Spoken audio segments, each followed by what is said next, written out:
Entrepreneurship can be really hard, and when you're doing it by yourself, trying to navigate the terrain, it can almost be impossible. That's why we created the Entrepreneur Circle. Every episode, you're going to hear from incredible entrepreneurs who are in the same trenches that you are in. And we're going to talk through what's working, what's not working, whether it be in marketing, finance, or anything in between. We're here to talk business and figure out how each of us can rise together. So welcome to the circle. Let's dig in.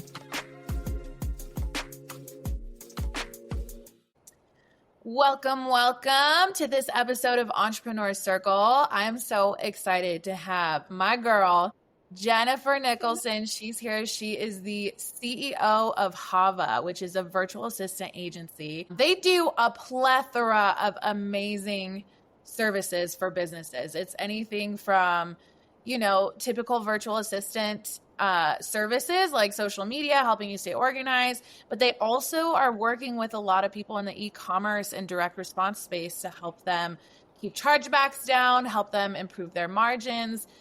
This beautiful woman has been in business for 9 years, and she's here to just share her knowledge, her experience on what we're doing. And I'm so excited to have you. Welcome, Jennifer. Thank you. It's really great to be here. And I love the progress and all of the abundance that you've created for yourself. We go back in time. So it's really exciting to be here and have a really good discussion with you. Yeah, I'm so excited. I think there's so much that our listeners can learn from your story and your experience, because I've watched you flourish and bloom and grow, and it's been the ups and downs going through it together, because I've been going through it too. And I think there's so many valuable lessons that we can talk through. So I guess a great place to start is always back at the beginning, when you first really started feeling the momentum with Hava. I would love to start there, because with entrepreneurship, you go start a business, it takes a little bit of, an upward climb. You're climbing the mountain and you're working toward that momentum. What would you point to as the moment or the time frame where you really started feeling that momentum and seeing Hava grow into a true flourishing business? Oh, yeah. I feel like, and I always say that I kind of birthed this on accident. I was director of operations for a vendor in this space. And as I started to attend, conferences and affiliate summits, I saw and talked with so many people that needed a person like me.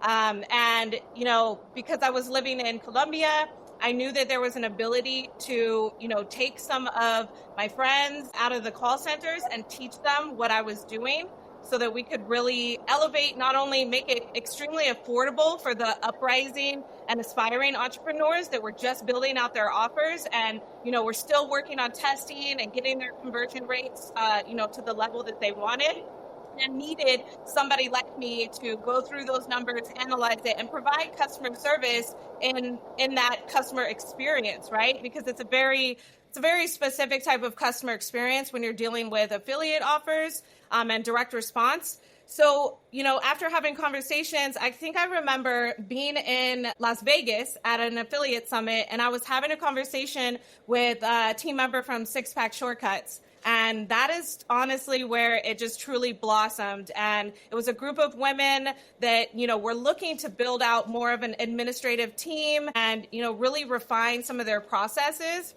And after I explained to them what I was doing, they were like, do you have more people like you? And I was like, well, matter of fact, I do. And that, is where I really realized that we had the talent, we had the knowledge, the resources, and the community of people that I could help, improve their lives, as well as improving the entrepreneurs and the businesses that we were supporting. So the word spread pretty quickly like wildfire, and it was just referral after referral.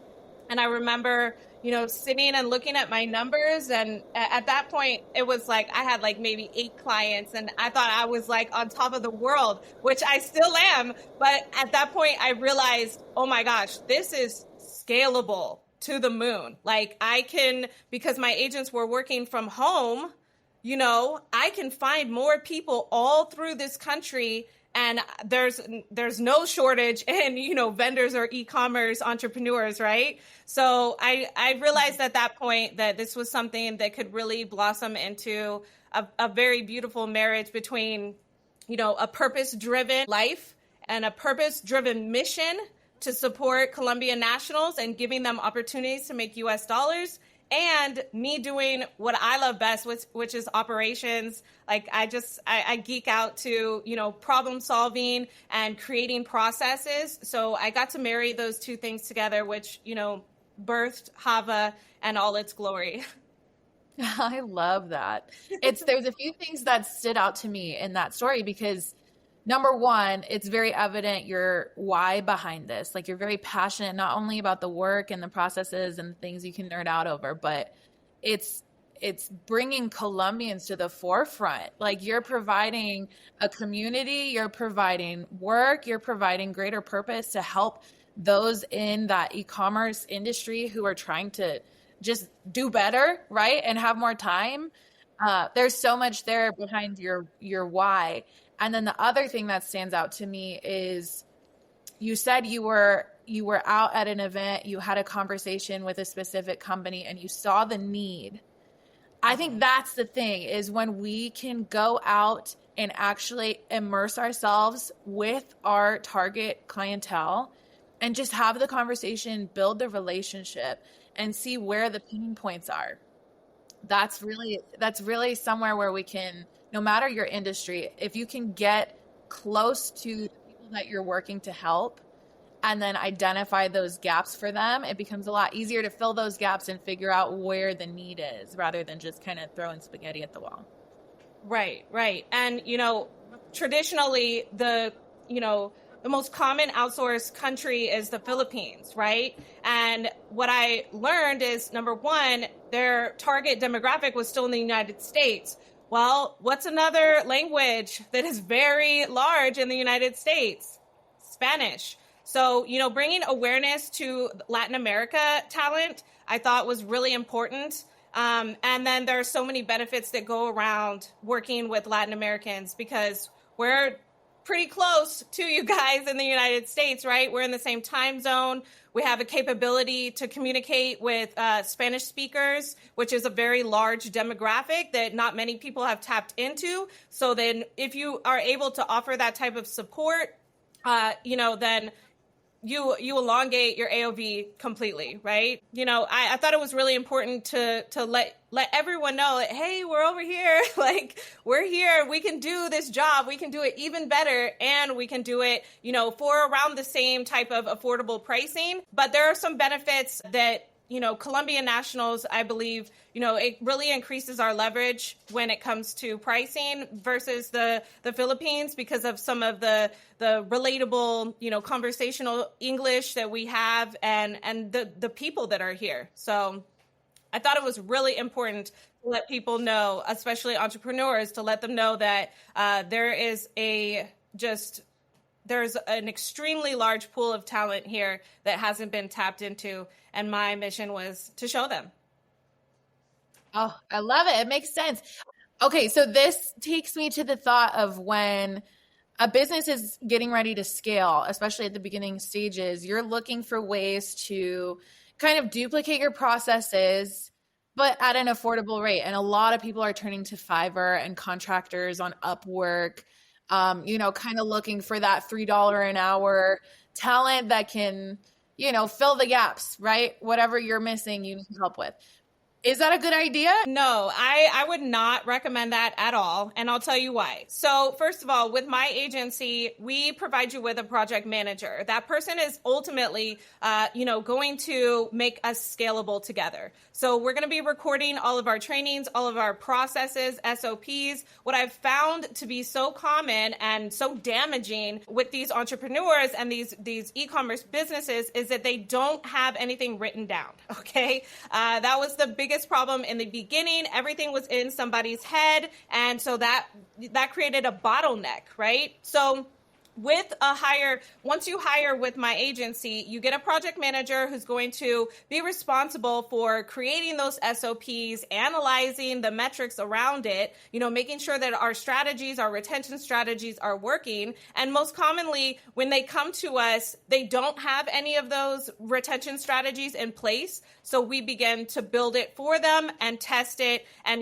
deliver feedback and, analyze the metrics, right?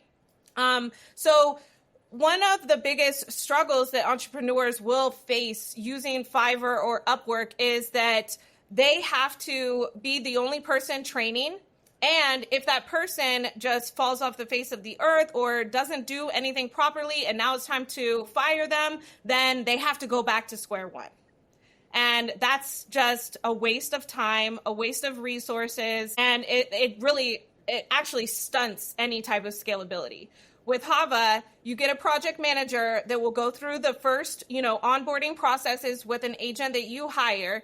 And if that agent, doesn't work out for whatever reason, we already have all of the, training material that we've gone through, and we will replace that agent and retrain them on the house up to 20 hours. So essentially, we are a, full service staffing agency as well. And you won't have to start from ground zero. We've already made it this far. Now, okay, maybe we'll have to take somebody from day one, but we'll do the training to get them up to speed where we left off. So that's essentially, the way that I want to work. And then based off of all of the training material that we've collected and organized at the time of scale, which can happen in a second, right? So overnight, you can hit 10,000 sales and now you've got 1,000 emails and you've got phone calls coming in. We will then scale and train a team based off of what we already know. So, our scalability is very active and we're prepared because we've seen this happen with all of our clients and, the direct response space. We've always got talent on hand, and my roster is very thick. So, we scale very easily with the processes that I learned from, my director of operations positions. So I've got everything covered, and you're not alone, right? So you've got an entire team that's backed up for you. You've got your project manager, and you've got my archive of talent ready to go. Wow. I love that. That sounds like a very different experience than anybody I've ever worked with on Fiverr. Yeah. Yeah. I think there's so much there because as we grow, it's kind of a question of, okay, I think this is something that somebody said in one of our interviews before, but if you were to double overnight, what would break in your business?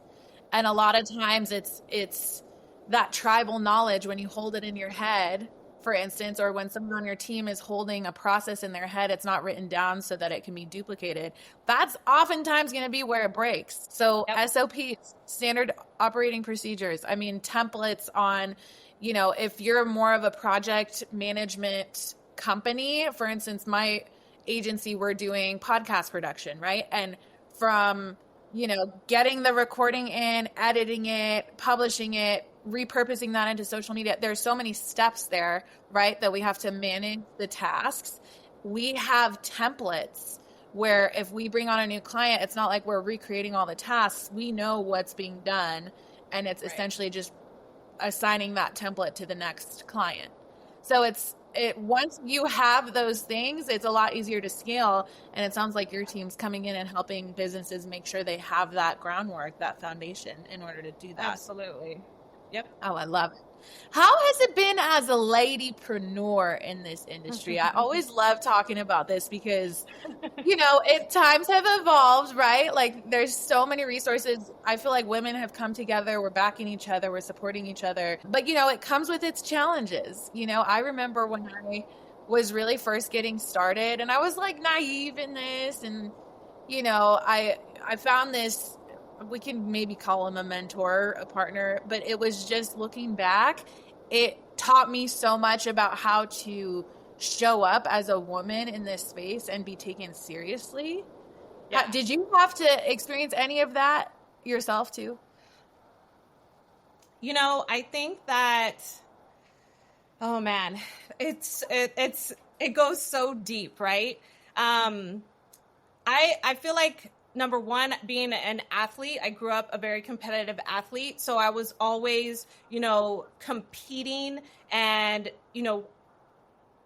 I don't want to say trying to because I did it, right? But like gaining the respect based off of the talent and the talent that I possessed in the craft that I was, competing in, right? So I try my best to stay very headstrong. There have been, quite some times. I'll never forget one of the times I was at a conference in Arizona, I believe, and a man was talking about this sales team that was just killing it, crushing it for a supplement company.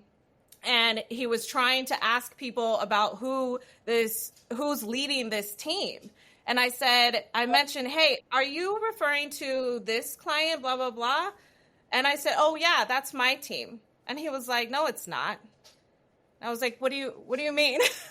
He said, no, that can't be you. I mean, do you know so-and-so and so-and-so? I was like, well, yeah, they contracted my team, and our team is the one that is saving $500,000 for this client a month. So yes, that's my team. And I remember, of course, at those events, liquor is flowing, everybody's networking, and, things might get a little bit, miscommunicated, but everybody around me was saying like, yes, this is her team. And it took him a minute to believe me, which, caught me off guard. But also, it's not my responsibility to convince anybody of anything. How somebody thinks or feels about me is their own business, right? I know what's happening. And so it takes a bit of, it takes a lot of confidence and understanding and knowing what your truth is, right? Because everybody's going to say something about you, especially as a woman,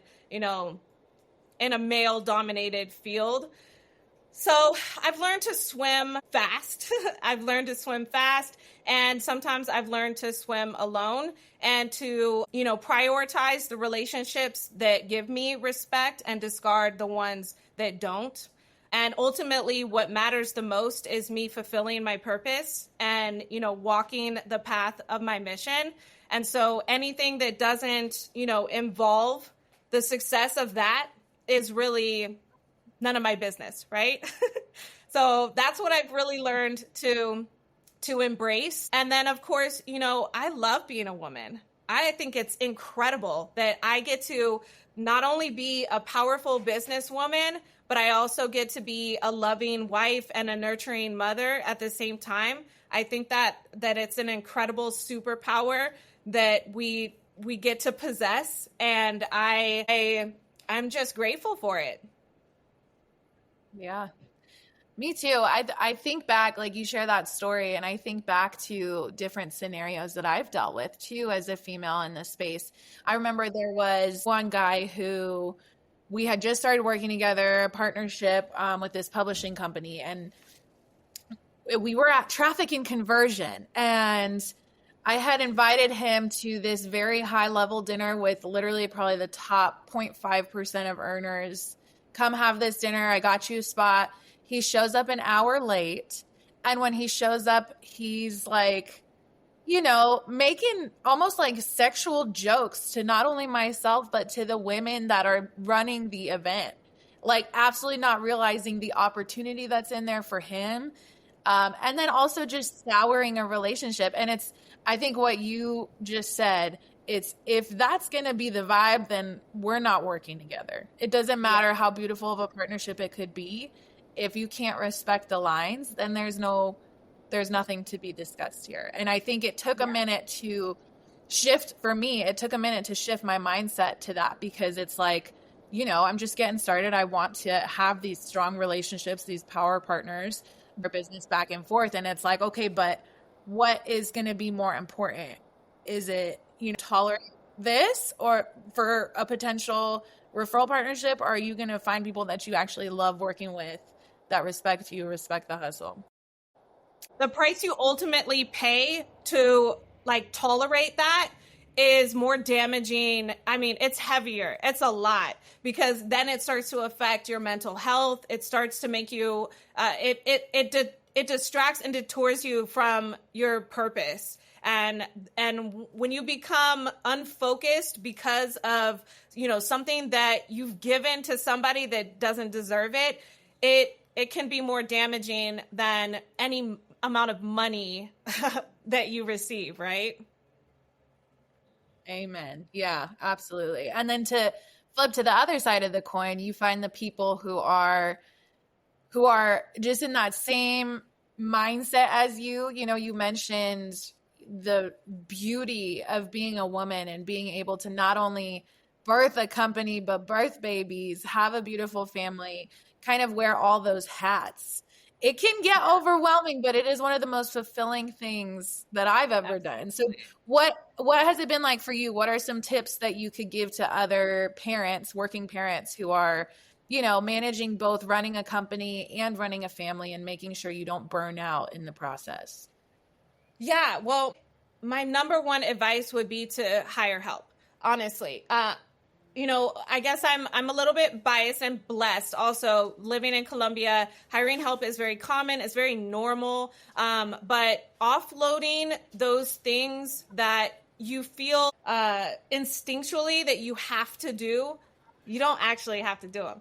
You don't have to do your own dishes. You don't have to cook your own food. And as you can, I cook, I clean, I do all of that when I can and when I want to. But I feel like offloading those types of tasks is really important for, a powerful business woman who is managing a family. There are times where I feel guilty that I didn't cook and I ordered something for our family to eat, but that is the balance that is needed, and that you have to create, because if you don't create it, you'll burn out. And you'll end up losing one of those things, whether it's, your brain, losing your sanity, losing, the relationship and the intimacy that you have with your husband or your wife or your daughters or your sons. Or, I had to learn how to place value in a truly valuable area.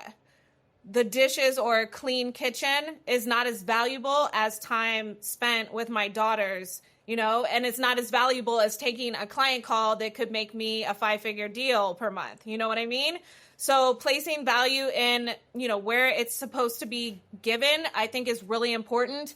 And traditionally and stereotypically, women are supposed to take care of the home and, cook and clean. But I am building my own traditional type of woman, and I think that my value exceeds what that used to look like. And so I needed to, create a lifestyle balance that works for me. So my number one thing is hire help. Hire help. It could be a teenager that lives, down the street that can come over after school and do some chores for $50 or $100 a week, something like that. Anything that can happen. I understand not everybody has, maids or access to childcare as they should, right? But I think that it's really important that we exhaust the resources that we can. And ultimately, even taking a neighbor's, teenage high schooler kid is also giving them independence and giving them an opportunity to make some money and do something and learning what responsibility looks like.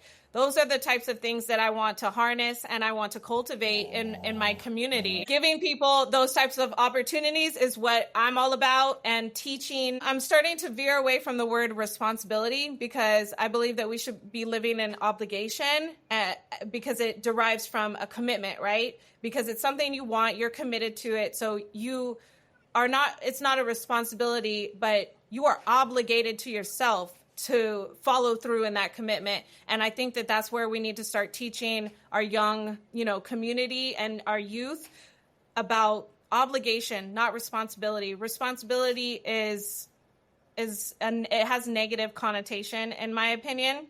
Chores sounds like something you don't want to do. But if you shift your perspective,